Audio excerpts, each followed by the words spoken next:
Just about every year, my family goes on a canoe trip in Wisconsin, and we start in Downsville and take the Red Cedar and then the Chippewa rivers to Durand.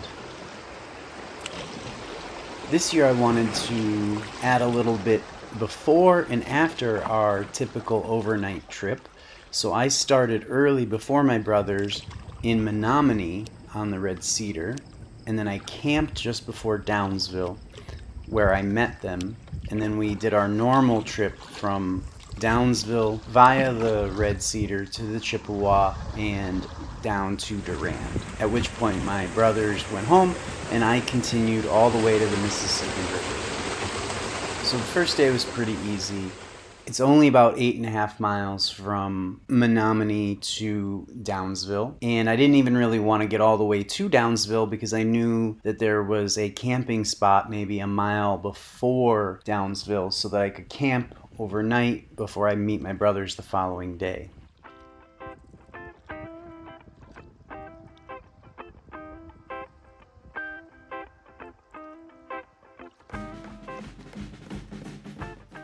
Unlike the Chippewa River, which has a lot of sandbars for camping, the Red Cedar doesn't really have any places along the river that are obviously good places for camping. There was only this one spot right here, about a mile or so before Downsville, that had like a little sandbar where I was able to pull over and camp.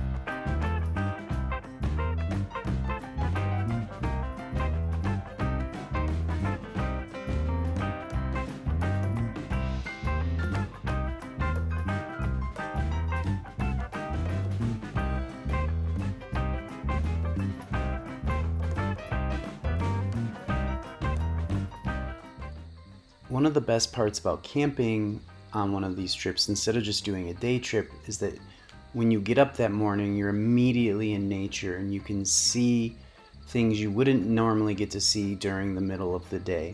I was also able to do a little bit of fishing, and I was fortunate enough to get a smallmouth bass here to augment my breakfast.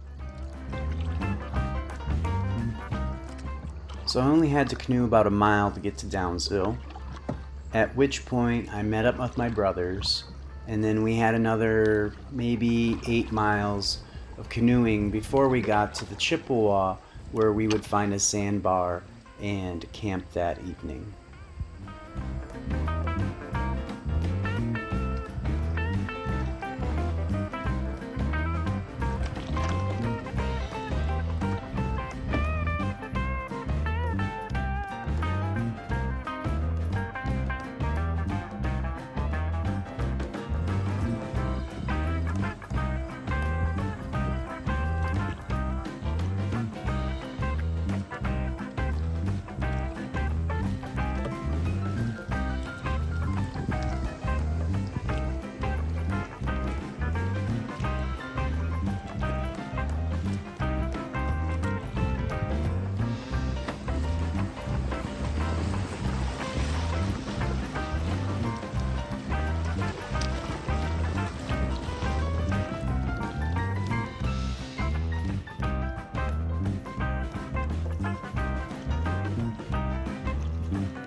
On Monday, we had about another 7-8 miles from where we camped on the Chippewa on the sandbar to Durand, where my brothers were going to finish.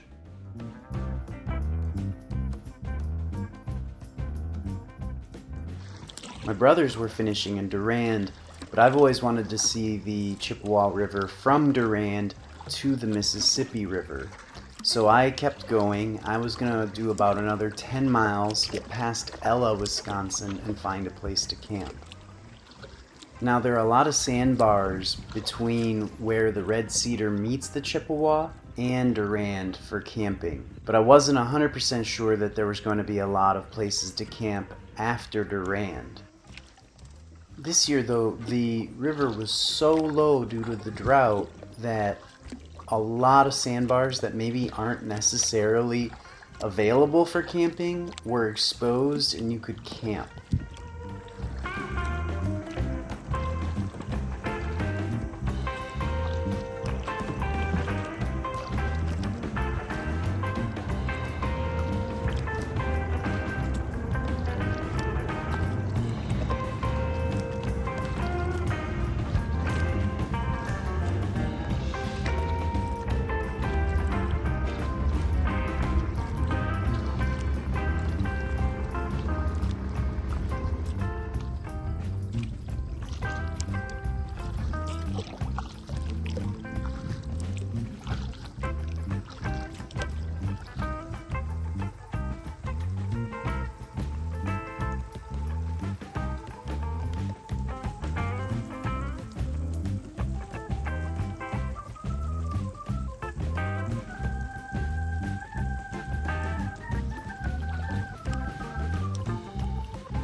All right, and on the fourth and final day, I had about approximately 10 miles left, probably about 7 miles to the Mississippi River.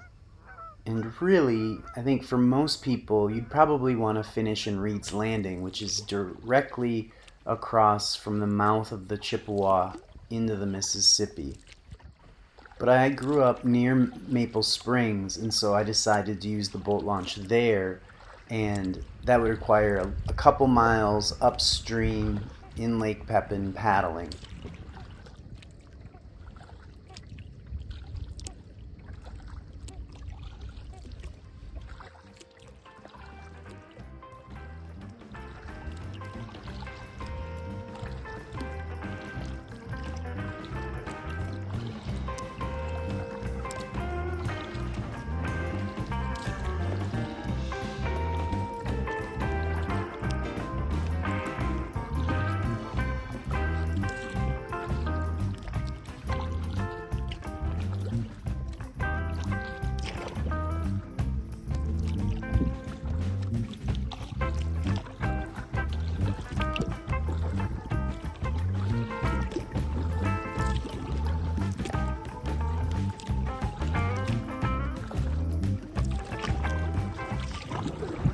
So here finally is the Mississippi. And as you can see, the water is relatively calm.